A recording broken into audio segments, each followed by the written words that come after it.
Assalamualaikum warahmatullahi wabarakatuh. Salam sejahtera bagi kita semua. Selamat belajar kembali untuk anak-anak kelas 12 semua jurusan. Anak-anak, untuk materi kali ini kita akan membahas kompetensi dasar 3.22, yaitu mengevaluasi praktek perlindungan dan penegakan hukum untuk menjamin keadilan dan kedamaian. Perlu kalian ketahui, di setiap negara, di setiap pemerintahan pasti mempunyai hukum atau mempunyai peraturan. Apa tujuan atau fungsi dari hukum tersebut? Yaitu untuk menjamin keadilan dan kedamaian. Bayangkan jika sebuah negara tidak ada hukum atau tidak ada peraturan, maka yang terjadi akan hancur negara tersebut. Contoh kecil, di sekolah, kalau tidak ada peraturan, kalau tidak ada hukum, maka akan bebas, akan liar siswa-siswanya. Di sekolah menerapkan peraturan atau hukum, datang ke sekolah masuk pagi jam 7 sudah belajar, berarti siswa sebelum jam 7 harus sudah ada di sekolah, memakai seragam rapi dari Senin sampai hari Sabtu dan seterusnya. Jika tidak ada hukum di sekolah, jika tidak ada peraturan di sekolah, maka semua itu akan sia-sia. Siswa akan datang ke sekolah semau dia, di sekolah memakai baju bebas, merokok di lingkungan sekolah dan seterusnya. Maka diciptakanlah sebuah hukum, diciptakanlah sebuah peraturan. Tujuannya yaitu untuk melindungi, untuk menjamin keadilan dan kedamaian. Itu tujuannya. Anak-anak, materi pokok untuk minggu ini yaitu hakikat perlindungan dan penegakan hukum. Kita akan cari tahu pengertian dari perlindungan hukum itu sendiri. Perlindungan hukum adalah segala upaya yang dilakukan penegak hukum untuk melindungi hak-hak dari subjek hukum agar hak-hak tersebut tidak dilanggar. Kita sebagai manusia adalah subjek hukum, maka kita perlu dilindungi oleh hukum agar hak-hak kita tidak dilanggar oleh orang lain. Jika ada orang yang melanggar hak-hak kita, maka orang tersebut sudah melakukan pelanggaran hukum dan akan mendapatkan sanksi hukuman yang sudah ditetapkan oleh pemerintah.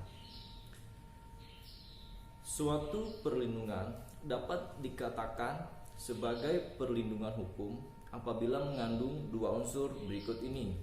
Yang pertama, adanya perlindungan pemerintah terhadap warganya. Yang kedua, jaminan kepastian hukum. Saya akan bahas nomor satu, adanya perlindungan pemerintah terhadap warganya. Contoh sederhana, jika dia warga negara Indonesia, dia pergi ke luar negeri sana dan melakukan kejahatan atau melakukan pelanggaran hukum di negara orang lain, walaupun dia bersalah, tetap saja karena dia sebagai warga negara Indonesia, maka pemerintah Indonesia wajib untuk melindungi orang tersebut. Di sini melindungi di sini bukan berarti membebaskan dari hukum, melainkan melindungi orang tersebut dari hukum di negara orang lain untuk diproses hukum di negara Indonesia sendiri. Makanya jika ada orang yang bersalah kabur dari Indonesia, maka pemerintah Indonesia akan mengeluarkan sebelumnya pencekalan, atau kalau sudah terlanjur ada di luar negeri sana, maka kepolisian Indonesia akan bekerja sama dengan Interpol atau polisi internasional. Perlindungan hukum juga di Indonesia dapat dikategorikan menjadi 3. Yang pertama, tegaknya supremasi hukum. Yang kedua, tegaknya keadilan. Dan yang ketiga yaitu mewujudkan perdamaian. Yang pertama, tegaknya supremasi hukum. Dengan tegaknya supremasi hukum, maka hukum memiliki kekuasaan yang besar dalam mengatur tindakan manusia. Artinya supremasi hukum di Indonesia harus tetap ditegakkan, karena supremasi hukum itulah yang mengatur tindakan manusia. Yang kedua, tegaknya keadilan. Hukum memberikan keadilan untuk melindungi hak setiap warga negara tanpa memandang ras, agama, status, maupun jabatan yang lainnya. Selama subjek hukum berhak, maka hukum akan tetap melindungi hak orang tersebut. Jadi hukum itu tidak memandang agama, ras, dan seterusnya. Selama dia warga negara Indonesia, selama dia subjek hukum, maka hukum harus ditegakkan. Yang berikutnya, mewujudkan perdamaian. Dengan tegaknya hukum, maka keadilan dan dalam memastikan hak setiap subjek hukum akan terwujud. Dengan demikian, perdamaian akan terwujud. Coba kalian bayangkan, jika di sebuah kampung kalian sudah tidak nyaman lagi, sudah banyak orang yang melakukan kejahatan, di tengah malam dia katakanlah mencuri, maka orang-orang di sekitar itu tidak akan pernah nyaman. Maka hukum harus tetap ditegakkan, siapapun orangnya, tidak memandang agama, warna kulit, dan lain-lain, harus tetap ditegakkan demi terwujudnya perdamaian di sebuah negara. Anak-anak, di sini ada gambar.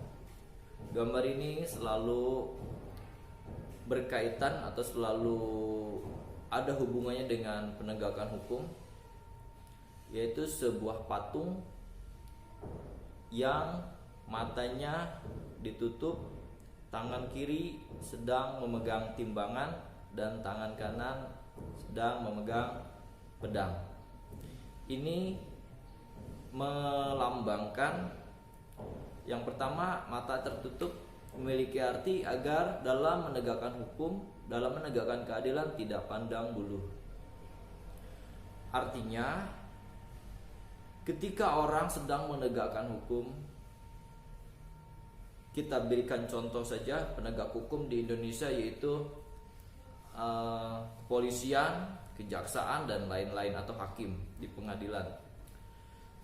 Seorang hakim ketika mau memberikan atau menjatuhkan hukum kepada terdakwa, maka si hakim tersebut harus bersikap adil.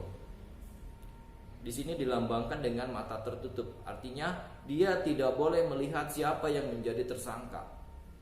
Sekalipun orang terdekat atau sekalipun keluarganya, kalau dia bersalah, maka dia harus dihukum.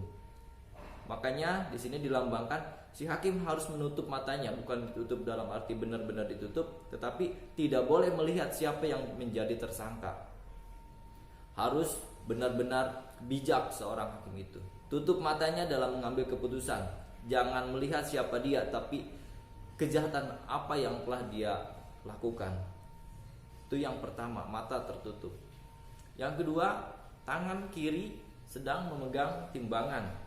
Ini memiliki arti sebagai keadilan untuk semua.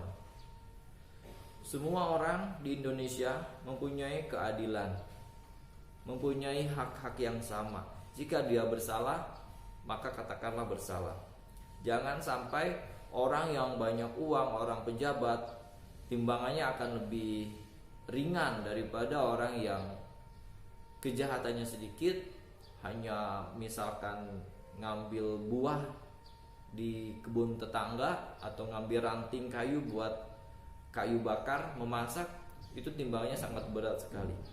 Itulah si hakim harus benar-benar netral, harus benar-benar bijak dalam memutuskan sebuah perkara.